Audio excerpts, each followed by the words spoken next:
Now, there are two concepts here that we daily speak of. One is price and one is pricing. Just spelling here and there, but there are two different concepts in their own ways. Price is actually the value that you would assign or a number that you would assign to a particular product. In most cases, it is a currency that you would assign because you would say the price of a product is so and so, or the price I need to pay for something is so and so.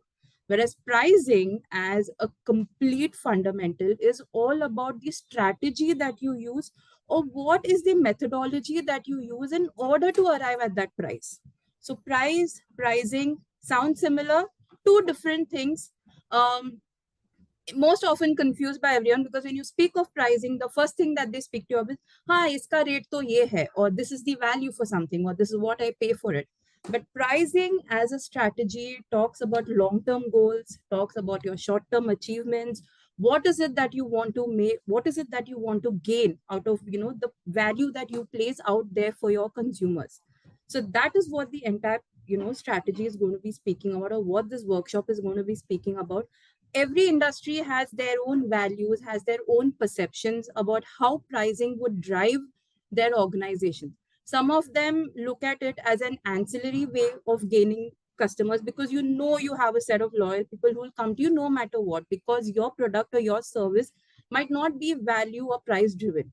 Whereas for the others, it's the entire crux of how their business would work.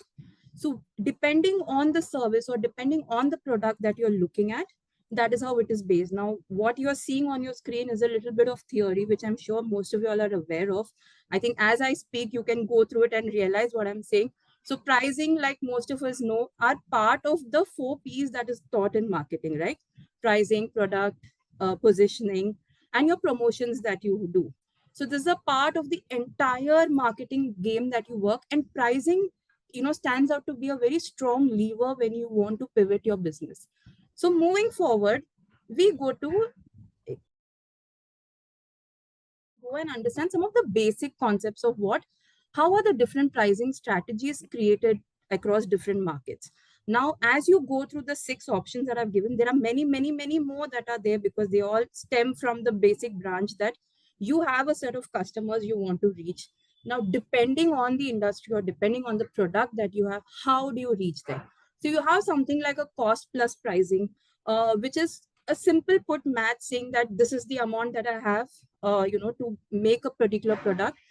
This is what I would need to sell it at to reach a particular cost margin, profit margin, and this is what I would sell it. So you are not looking at your competition. Here, you probably are not even looking at your customer base. You are saying that, okay, this is what I have to earn in order to be profitable, and this is what I would sell at. To give you a very layman example, I think most of us at some point would have dealt with home bakers. Guys who go to cake, you have people who would bake in their respective homes, and you would give a call to them. Can happens with home baker as an example? What I'm trying to say is they are very, very clear that they are not out there to compete with the rest of the brands. Like if you go to a home baker and ask them what is the what would you charge for a 2 kg Dutch truffle cake, that person would probably give you an amount which is at least 40 or 50% higher than what you would get at a probably a normal cake store. And you would end up asking that person, boss, your rate is so and so higher. Why should I come to you and not go to see a Ribbons and Balloons or a Theobrom or whoever, who's giving me at so and so rate? I think one of the reasons, apart from the fact that they would speak about the quality, their quality being fresh and they use really good ingredients, I think one of the things they would also very point blank tell you is that I also need to earn my margin. I am today running a business and I am here not here to compete against these guys. For me, it is very clear. I'm running a home business. I'm running something where I want to earn a certain amount of margin. If this is something that suits your pocket, fair enough. If it is something that does not, I don't think any home baker today that at least I have come across has ever come running behind me for the product based on pricing. They would never tell me, okay, boss, I'm ready to cut the price for you, but please take the cake from me. They would say, no, I have a certain cost for my ingredients. I have a certain cost when I need to get this baked and give you the shape and the flavor that you want. And this is what I want as my premium cost. So I think that's a great example of cost plus. Yahan pe you will not see them looking at competition or caring very less for competition, I would say. It is more on how much they have to invest as the business runner and what they want to make out of it. Moving across value-based pricing, again, it completely depends on how we as consumers perceive that particular product.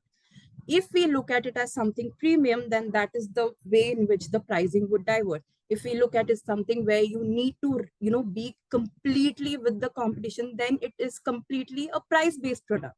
So depending how the customers react to a particular product is how these pricing gets done. The other part is competitive pricing. Again, 70 rupees, bang on, I'm at 70. 110, I'm bang on. It's where you keep matching. The only downfall of competitive pricing is that when you get into a price war, now price war is something where a particular company decides to reduce its cost or its pricing for a particular product so that it can gain more customers, and then its immediate competition does the same thing, and then you keep lowering. Your costs are not going down. The amount that you need to pay in terms of your entire to run that entire business is not going down. So price war and competitive pricing to an extent is okay, but we need to be able to have that balance of where we can pull up and say no, this is my threshold. Beyond this, I'm not going to sit and cut down my rates. So unfortunately, when I was in airline, I had a lot of instances where competitive pricing literally cut our throat because we had something called as the fuel cost. Now, fuel cost is something that we pay in dollars to the company. So, irrespective of my competition, there's a certain amount that I need to pay. So, at a point, you came where you couldn't then match the competition because otherwise you're going to burn out completely. That is one of the instances that happened even with Jet Airways. For the kind of pricing that we handled, if we had to remain competitive in the market, you had to go down to those margins. So we have to be very careful when we get into a competitive pricing scenario. Keep your thresholds in mind.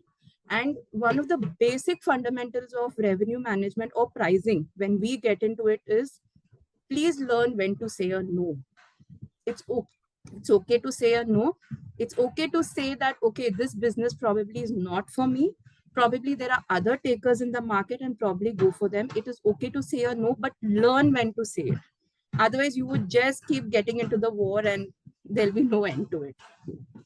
Getting into something called as price skimming. Now, this is something that Apple's and the various luxury shoes out there, they run into it, where they launch at an extremely high price, and then as they gain their entire popularity and they gradually gain their early adopters, then they slowly start reducing their rates, and they start giving you more discounts, and then they want to reach out to the masses. They earlier start out as being this exclusive brand, and this brand where you would gain pride in probably having it or owning it as a consumer. And once they have that crux of their funnel, they would then move down to the rest of the masses by slowly offering discounts in various ways that they want.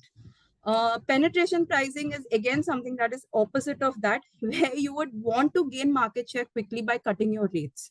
You would say if the entire market is selling a product, say at a particular cost, you would say I'm going to give 50% of it, because for me, gaining my volume out there is where I would gain maximum money.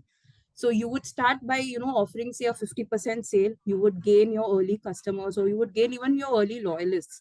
And once you gain them in, and then you slowly transition into, getting your pricing a little up.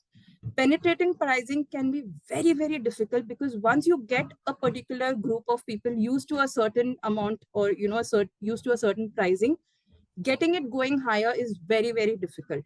So you need to have that strategy in mind as to when would you stop. So in airline, for example, you would also see that there are fares that you would get, say, at 3,000. For the same fare flight, you would get fares, say, at 6,000, at 8,000, 10,000, 12,000, and the sky is the ceiling at times. So what happens in airline is that they start off with the early bird offer. These are the different ways in which you would want to get into penetrative pricing. Early bird offer, get someone, get this, is an early, all of that sale going on. FOGO, which is your buy one, get one, all that. So when you do that, you have to be very sure that if I have, say, 100% of my inventory cannot go at my penetrative pricing. You would say sell 30% of it at penetrative. You would sell the next 30% at, say, a slightly more higher tier. And that is how you would go up the ladder. If you end up selling your entire inventory at the penetrative pricing that you've got, I think achieving profitability would be very, very difficult in this case. The next one that I need to speak of is dynamic pricing, which is, I think, something that we are all today a part of, because it is completely based on real time adjustments based on the demand and supply of that particular product. How are the people perceiving it? What kind of seasonality does it sit in? What is the kind of mix of audience that you're looking at? Are you looking at selling it only to Indian consumers? Are you looking at foreign people buying it? So it's a mix of real time situations out there. It also gets affected by your socioeconomic, whatever is happening in the world, by the way. So if you have suddenly a boom of travel that is happening, suddenly you would see airline rates going up. You would see that there are certain seats for Goa which would come at 4,000, probably selling at 10,000 today. I mean, these are all fluctuations based on demand and supply, and it is one of the most effective ways of achieving pricing. But it also depends on the product that you have in place. If it is something that you can run dynamically, then it makes sense. Otherwise, maybe you need to